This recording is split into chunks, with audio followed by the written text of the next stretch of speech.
सो हे hi hello guys. Hopefully आप लोग ठीक ही होंगे। तो चलिए हम अपनी स्टोरी बेहद स्काई को स्टार्ट करते हैं। यहाँ लास्ट पार्ट में हमने सुना था कि शीतल ने बड़की अम्मा को कहीं लेकर गई होती है और साथ में तुलसी भी होती है। शीतल बार बार तुलसी को बोलती है गोली चलाने के लिए। अब इसके आगे शीतल बार बार तुलसी को गोली चलाने के लिए उकसा रही थी, जिससे कि तुलसी को कुछ समझ नहीं आता और अचानक ही उसके हाथ से गोली चल जाती है। वहीं बड़की अम्मा की आंखें लाल होके उसमें से आंसू आ जाते हैं। तुलसी कुछ सोच या समझ पाती उससे पहले ही बड़की अम्मा जमीन पे गिर जाती हैं। वहीं उन्हें इस तरह से बेसुध होकर गिरा देखकर तुलसी के हाथ से बंदूक छूट जाती है और वो बस भूत बने उसके बेजान शरीर को एकटक देखती रहती है। तुलसी का मानो पूरी बॉडी जम गई थी, सुन्न पड़ गया था। इस वक्त उसकी बॉडी वो बस एकटक बड़की अम्मा को ही देख रही थी। वहाँ एक दर्द से भरी आवाज़ गूंजती है बड़की अम्मा के नाम से। इस आवाज़ में इतनी तड़प, इतना दर्द था कि तुलसी अंदर तक कांप गई थी। वहीं शीतल के होठों पर मुस्कान आ जाती है, क्योंकि वो इस आवाज़ को अच्छे से पहचानती थी।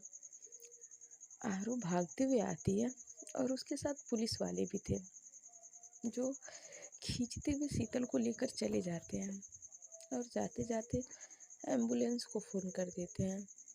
इधर आरू थके हुए कदमों से बड़की अम्मा के पास पहुंचती है और घुटने के बल गिर जाती है।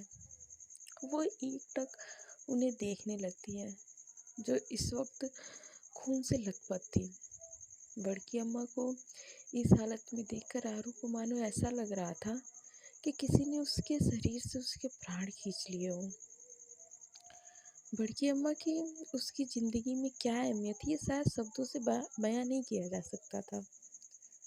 वो उसके लिए बेहद खास थी, उसकी दुनिया थी। एक माँ का प्यार उसे इन्हीं से मिला था। जिस बड़की अम्मा को नुकसान पहुंचाने का सोचने वाले को आरू मौत के घाट उतार देती थी, आज वही आरू खुद को काफ़ी असहाय महसूस कर रही थी। उसे अपनी सांसें थमती हुई महसूस हो रही थी।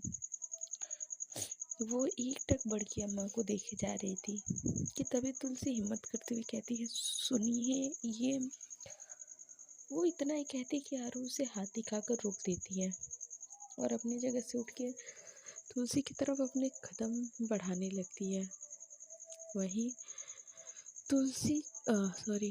आरू को देखकर तुलसी अंदर तक डर जाती है, क्योंकि वो आरू को उसके सामने खड़ा पाती है।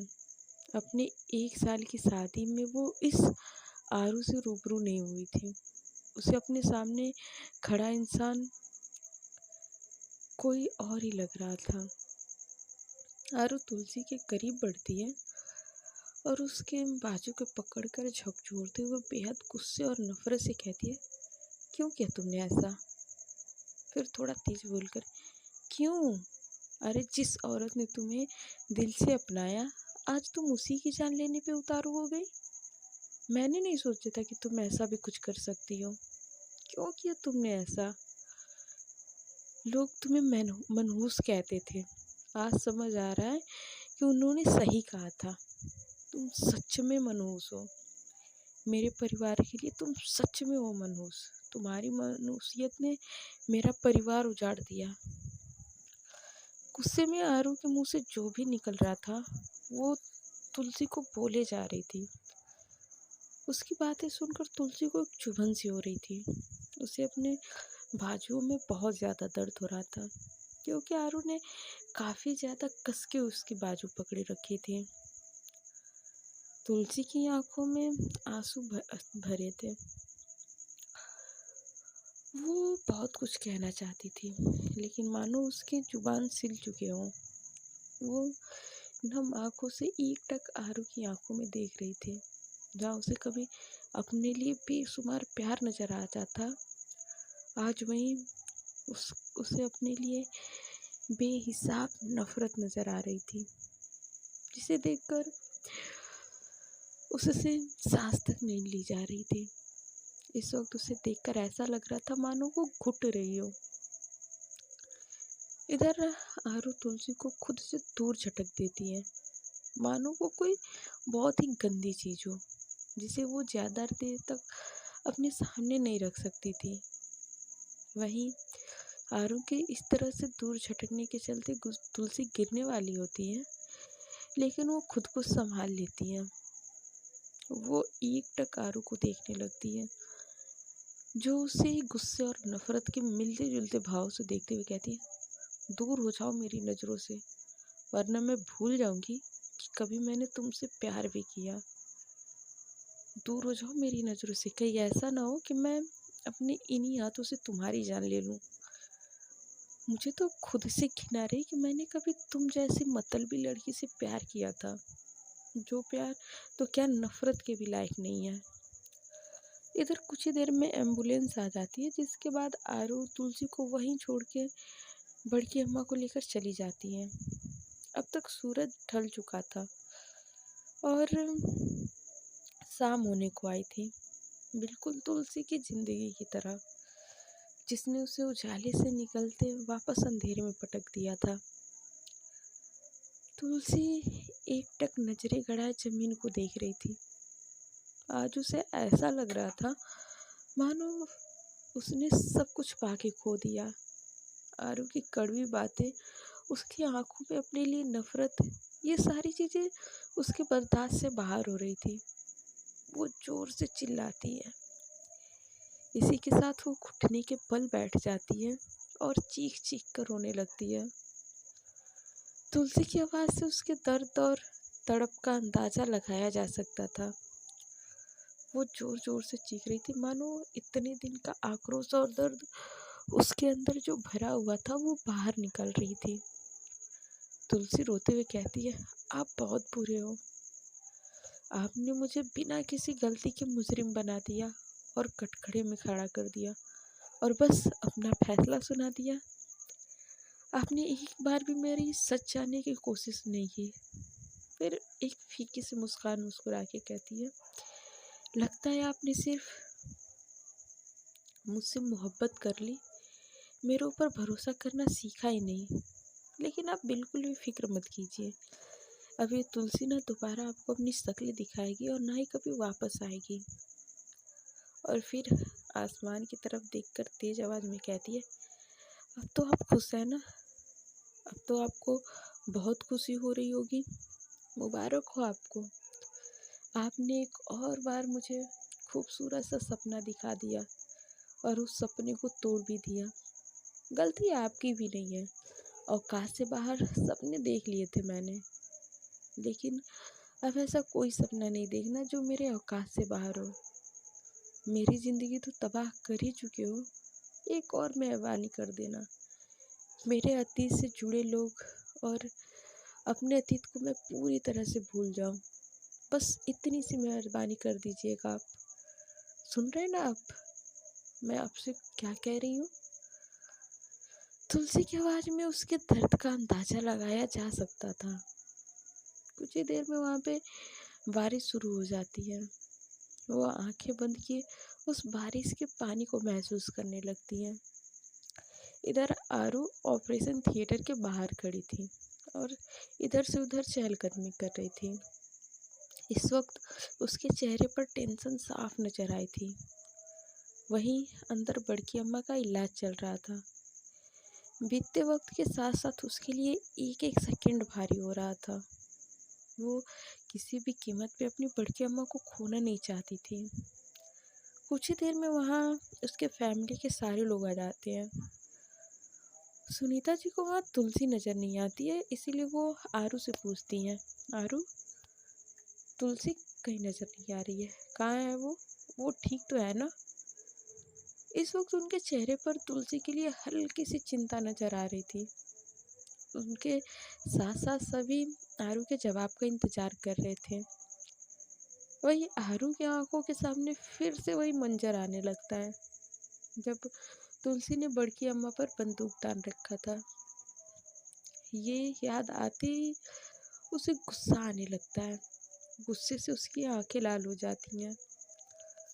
वो गुस्से में कहती है, खबरदार, जो आज के बाद उस लड़की का नाम किसी ने लिया तो आज से उस लड़की से मेरा कोई रिश्ता नहीं है। आरू की बात सुनकर किसी को भी कुछ समझ नहीं आ रहा था। हर किसी के मन में हजारों सवाल थे और वो उन सवालों का जवाब आरू से जानना चाहते थे। लेकिन इस वक्त किसी की हिम्मत नहीं होती कि वो लोग आरू से कोई सवाल करें। कुछ ही देर में ऑपरेशन थिएटर का दरवाज़ा खुलता है और डॉक्टर बाहर आता है। डॉक्टर को देखकर आरू से एक के बाद एक सवाल पूछने लगती है, कैसी है मेरी बड़की अम्मा, अब वो ठीक तो है ना। ऐसे ही ना जाने कितने ही सवाल उसने कर दिए थे। वही बाकी सब बस डॉक्टर के जवाब का इंतज़ार करने लगती हैं। तभी डॉक्टर कहते हैं, टेंशन की कोई बात नहीं है, वो ठीक है।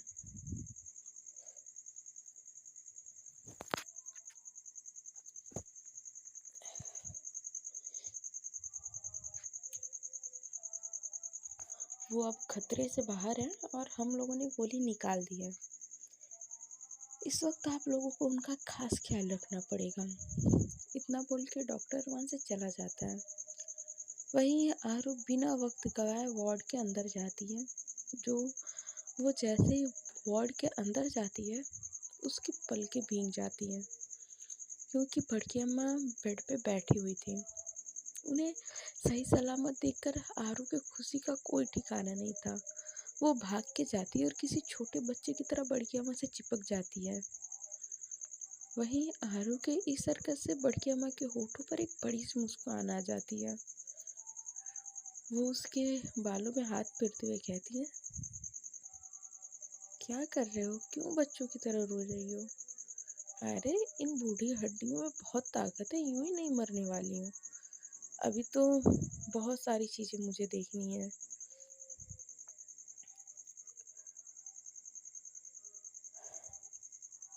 तभी एक एक एक करके सारे लोग वार्ड के अंदर आते हैं। बड़की अम्मा सभी की तरफ देखती हैं और फिर दरवाजे की तरफ देखने लगती हैं, मानो किसी के आने का इंतजार कर रही हो। उन्हें दरवाजे की तरफ देखता देखकर आरू उनसे पूछती है, क्या हुआ, कोई और आने वाला है क्या। बड़की अम्मा अपना ध्यान दरवाजे से हटा के आरू की तरफ देखते हुए कहती है, तुलसी, वो कहाँ है, कहीं नजर नहीं आ रही। बड़की अम्मा की बात सुन के आरू फिर से वही चीज उसे याद आने लगती है। वो फिर से कहती है, आप उस लड़के के बारे में क्यों पूछ रही है जिसने आपके ऊपर गोली चलाई थी। आरू इतना ही कहती है कि बड़की अम्मा गुस्से में कहती हैं, पागल हो गए हो क्या, क्या बहकी बहकी बातें कर रही हो। तुमको किसने कह दिया कि तुलसी ने मुझ पे गोली चलाई थी।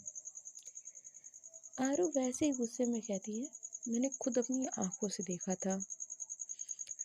आरू की बातें सुनकर बड़की अम्मा मुस्कुराकर कहती है, वाह, तुमने जो देखी दिखाई बातों पे भरोसा भी करना शुरू कर दिया। जब तुमने देखी दिखाई चीज़ों पे भरोसा कर ही लिया है तो एक बात मेरी भी सुन लो। मुझ पर गोली तुलसी ने नहीं, शीतल ने चलाया था। और ये मत सोचने लगना कि मैं उसे बचाने के लिए कह रही हूँ। अगर मुझ पे यकीन ना हो तो तुलसी ने जो बंदूक हाथ में ली थी उसमें की गोली और मेरे बॉडी में से जो गोली निकली है उसकी जांच करवा लो, दोनों ही अलग अलग हैं। बड़की अम्मा की बातें सुन के आरू तो मानो अपनी जगह पे ही जम चुकी थी। उससे अब एक शब्द भी नहीं बोला जा रहा था। उसके आंखों के सामने अब बार बार तुलसी के आंसू से भरी आंखें आ रही थी, जिनमें अनगिनत दर्द था, अनगिनत सवाल थे। आरू से अब वहाँ एक मिनट भी रुकना मुश्किल हो रहा था। वो अपने सर पे हाथ फेरती है और वहाँ मौजूद पप्पू के साथ हवेली के लिए निकल जाती है। आरू की जीप हवेली के सामने आकर रुकती है और वो जीप से उतर के हवेली के अंदर जाती है। तुलसी को आवाज़ देती कहती है, चुहिया, ओ चुहिया, कहाँ हो तुम, बाहर तो आओ। आरू बार बार तुलसी का नाम पुकारती है, लेकिन मानो आज वो हवेली वीरान पड़ी थी, जो बार बार तुलसी के नाम पुकारने पर भी खामोश थी। आरू के दिमाग में अचानक ही कुछ आता है और वो भागकर अपने और तुलसी के रूम में जाती है, जहाँ वो दोनों रहते थे। रूम में जाकर वो कबर्ड खोल के देखती है, लेकिन ये क्या, तुलसी का सारा सामान वहीं मौजूद था। ये देखकर वो अपने बालों को नोचते हुए बेहद परेशानी से कहती है, कहाँ हो तुम। आरू की नजरें अचानक बेड के पास मौजूद टेबल पे जाती है, जहाँ एक लेटर और कुछ और सामान था। वो जाकर जल्दी से उस लेटर को उठाती है और उसे पढ़ने लगती है। यहाँ तुलसी ने लिखा था, अगर आप ये लेटर पढ़ रही हैं तो इसका मतलब मैं आपसे बहुत दूर जा चुकी हूँ। सोचा नहीं था कि कभी अपनी कहानी का अंत कुछ इस तरह से होगा। अरे, मैं तो आपके साथ जीना चाहती थी, अपनी ज़िंदगी के हर दिन को यादगार बनाना चाहती थी। आपको पता है, जब मेरी पहली मुलाकात हुई थी और मैंने आपको थप्पड़ मार दिया था, वो थप्पड़ भी आपको नहीं लगा। अगर मैंने बदतमीजी करने वाले इंसान वहाँ से जाता नहीं तो। लेकिन शायद महादेव ने मेरी पहली मुलाकात कुछ इस तरह ही लिखी थी। अपने उस दिन जब गुस्से से मेरी आंखों के सामने उस इंसान पे गोली चला दी थी, तब मैं आपसे बहुत डर गई थी। मुझे आपसे डर लगने लगा था। उसके बाद जब आप उसे सॉरी मुझे उठाकर खेत में ले गए, मैं और ज़्यादा डर गई थी। वो बस आपका गुस्सा था, लेकिन एक लड़की के लिए वो किसी सदमे जैसा था। धीरे धीरे हमारी मुलाकातें होने लगी और जब आपने भरी सभा में मेरे साथ 7 फेरे लिए, तब मैंने सोच लिया था, मैं आपसे सिर्फ मेरी मौत पे जुदा हो सकती हूँ। लेकिन मुझे ये नहीं पता था कि इतनी जल्दी जुदा हो जाऊंगी। हर लड़की के कुछ सपने होते हैं, लेकिन मेरे सपने पूरे ही नहीं हुए। मैं बहुत खुश थी। मुझे आज से पहले कभी इतनी खुशी नहीं मिली थी। सभी कहते हैं कि मैं मनहूस हूँ, लेकिन आपने मुझे एहसास कराया कि मैं भी खास हूँ। पर जब उस दिन आप शीतल जीजी के साथ आई, एक पल के लिए ऐसा लगा किसी ने मेरे शरीर से मेरी जान निकाल ली हो। मैं बता नहीं सकती कि उस वक्त मुझ पे क्या बीती थी। आपने कितनी आसानी से कह दिया कि आप मुझसे प्यार नहीं करती, लेकिन मेरा दिल जानता था कि आप मुझसे प्यार करती हो। आपने इन कुछ दिनों में मुझे हर तरह से दुख पहुंचाया। किसी इंसान को इतना भी नहीं तोड़ना चाहिए कि वो चाहे तो भी न जुड़ पाए, और आपने भी मुझे इस कदर ही तोड़ा है कि मैं कभी नहीं जुड़ पाऊंगी। और बस एक ही उम्मीद लगाई हूँ आपसे, आप सारे गिले शिकवे भूल के मम्मी को अपना लें। अगर कभी भी मुझसे अपने प्यार किया है तो मेरी ये आखिरी इच्छा पूरी कर दीजिएगा।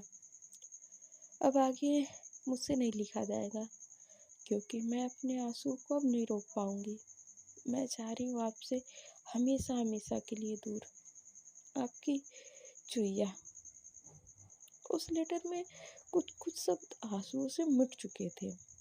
तुलसी का दर्द साफ साफ नजर आ रहा था। वहीं आरू को अपनी लाल आंखों से एकटक उस लेटर को देख रही थी। उसे तो ऐसा महसूस हो रहा था कि उसने एक ही पल में अपना सब कुछ खो दिया। उसकी छोटी सी चूहिया उससे हमेशा के लिए दूर चली गई थी। उसे हमेशा के लिए उसने खो दिया, लेकिन उसे कौन बताए। वो तो अभी बस एक ही दुख से रूबरू हुई थी। सबसे बड़ा दुख और दर्द तो अभी आना बाकी था। आरू एकटक उस लेटर को देख रही थी। तभी भागते हुआ पप्पू आता है और एक ही सांस में कहता है, बॉस, वो भाभी पुलिस आप जल्दी नीचे चलिए। आरू उस लेटर को मोड़कर रूम से निकल जाती है और नीचे आती है तो देखती है कि फैमिली के सभी लोग वहाँ हैं और साथ में पुलिस भी आई है। आरू को कुछ समझ नहीं आता है। वो उस इंस्पेक्टर के पास जाके कहती है, क्या हुआ, आप इस वक्त यहाँ? आरू इंस्पेक्टर एक पैकेट आरू के सामने बढ़ाकर कहता है, अभी कुछ देर पहले एक बस जो शहर जा रही थी उसका काफ़ी बुरा एक्सीडेंट हुआ है जिसमें कोई नहीं बच पाया और ये सामान मुझे उसी बस में से मिला है जिससे ये पता चलता है कि ये आपकी वाइफ की थी और आपकी वाइफ शायद उसी बस में थी। इधर आरू अपने कांपते हुए हाथों से उस पैकेट को खोलती है जिसमें खून से सनी हुई चूड़ियाँ, झुमके और आधार कार्ड था और साथ ही पायल भी थी। आरू उस पायल को कैसे भूल सकती थी कि ये उसकी चुहिया की पायल थी। वो वहीं घुटने के बल बैठ जाती है और उसके आंखों में आंसू आने लगते हैं। हमेशा सख्त बनने वाला इंसान आज टूट चुका था। उसे अपनी दुनिया खत्म होती नजर आ रही थी। एक ही झटके में उसका सब कुछ लुट गया था। उसकी खुशियाँ, उसकी जिंदगी सब उससे दूर जा चुकी थी। आरू बस एकटक उन चीज़ों को अपनी खाली आंखों से देख रही थी। फिर वो अचानक जोर से चिल्लाती है। आरू की आवाज़ में एक दर्द, एक तड़प थी। वही राजपूत हवेली में मानो एक ही पल में मातम की घड़ी आ गई थी। पूरी हवेली शोक में डूब चुकी थी। उनके लिए भी ये मानना मुश्किल था कि उनकी हवेली की रौनक अब नहीं रही। आज तो सुनीता जी की आंखों में भी आंसू थे। उन्होंने तो तुलसी को अपने दिल में जगह दे दी थी, लेकिन उन्हें क्या पता था कि सब कुछ ऐसे बिखर जाएगा जैसे माला टूटने पर मोती बिखर जाता है। आज इसी प्रकार पूरी राजपूत हवेली बिखर चुकी थी। सो गाइस, आज के पार्ट में बस इतना ही। मिलते हैं नेक्स्ट पार्ट में और जानते हैं कि आने वाले पार्ट में क्या होता है। तब तक के लिए bye bye, tata and take care. आप लोग अपना ध्यान रखिए।